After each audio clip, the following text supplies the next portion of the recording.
El mensaje de esta mañana lo titulé Una vez y para siempre.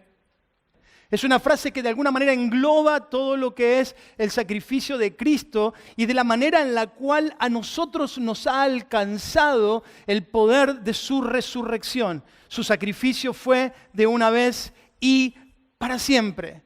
Por eso en este día quisiera hacer una breve reflexión sobre la Pascua y el significado que debería tener para nosotros, como se dijo también en esta mañana, como el nacimiento a una nueva vida. A una vida en Cristo, a una vida diferente al resto de los que no conocen a Dios. Porque esa Pascua y lo que hemos cantado, el poder que resucitó a Jesús de entre los muertos, también está en nosotros. En primer lugar, la importancia de recordar los elementos del antiguo pacto. Un pacto en la palabra de Dios es Dios mismo tomando la iniciativa para ponerse de acuerdo con los hombres o darle un pacto a los hombres para que ellos lo acepten o lo rechacen de acuerdo a su libre albedrío y a su voluntad. El antiguo pacto o el pacto del Antiguo Testamento, definiéndolo rápido, podríamos decir lo que es el pacto de las obras o el pacto de los méritos. Es el hombre el que tenía que hacer cosas para poder cumplir ese pacto. La Pascua, la palabra Pascua se llama justamente a través de este evento en el libro de Éxodo, pasar por alto. Es decir, donde la sangre estaba, el ángel de la muerte pasaba de largo, pasaba por alto y no traía su juicio. Dentro de todas las festividades que Israel tenía a lo largo del año, había una muy especial, que era el día de la expiación, el Yom Kippur, que se conoce popularmente. En ese día, el sumo sacerdote, es decir, la máxima autoridad de los israelitas, se purificaba, presentaba un sacrificio por sí mismo y por su familia, mataba un macho cabrío por el pueblo, con la sangre del animal entraba al lugar santísimo, presentaba la sangre del animal, y si Dios aceptaba ese sacrificio, el sacerdote salía del lugar santísimo con vida. Y cuando el pueblo veía que el sumo sacerdote salía con vida del lugar santísimo porque el sacrificio había sido aceptado, entonces había una celebración de gran alegría. Un año más donde el perdón de Dios nos ha alcanzado. Entonces, lo que hacía el sacrificio presentado en el templo del Antiguo Testamento no era perdonar ni limpiar pecado, sino recordar la necesidad del perdón y recordar la gravedad de su pecado. En esto consistía el antiguo pacto, la necesidad del pueblo de presentar constantemente sacrificios para el perdón de sus pecados. Sin embargo, a lo largo del Antiguo Testamento hay destellos donde el Señor habla acerca de un nuevo y mejor pacto. Y quiero darle 2 o 3 razones de por qué el nuevo pacto es mejor pacto. El nuevo pacto es mejor pacto porque está basado en un sacerdocio que dura para siempre. Jesús es el sumo sacerdote para siempre. Hebreos capítulo 7, versículo 24 dice: pero dado que Jesús vive para siempre, su sacerdocio dura para siempre, por eso puede salvar una vez y para siempre.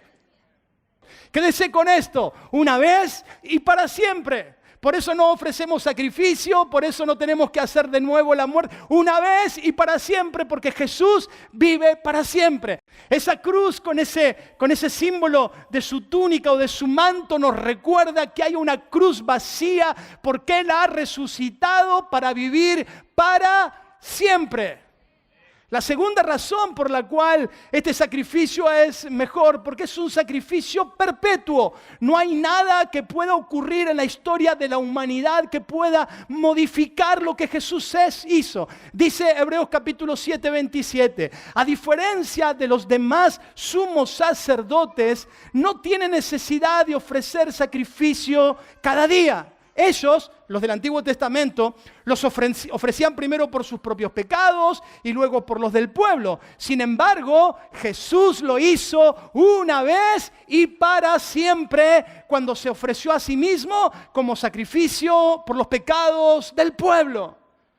Luego se sentó en el lugar de honor a la derecha de Dios, versículo 13, y allí espera hasta que sus enemigos sean humillados y puestos por debajo de sus pies. ¿Saben por qué el sumo sacerdote no podía sentarse? Simplemente porque tenía que volver a sacrificar. Simplemente porque él sabía que su sacrificio era incompleto. Lo que presentaba tenía que repetirse una y otra vez y otra vez. Pero el texto nos dice que Jesús se sienta a la derecha del Padre porque se cumple la palabra de la cruz. Consumado es, de una vez y para siempre. Veamos cómo esto se une al significado de la cena del Señor. En el nuevo pacto, como hemos visto, Jesucristo es tanto el sacerdote como el cordero sacrificado, las dos cosas juntas. Él oficia como el sacerdote presentando el sacrificio, pero el sacrificio no es otro que Él mismo. Él mismo se presenta como sumo sacerdote y como el cordero sacrificado.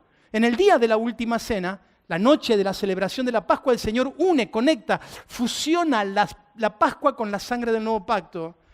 Jesús dice, hagan esto todas las veces que bebieran esta copa.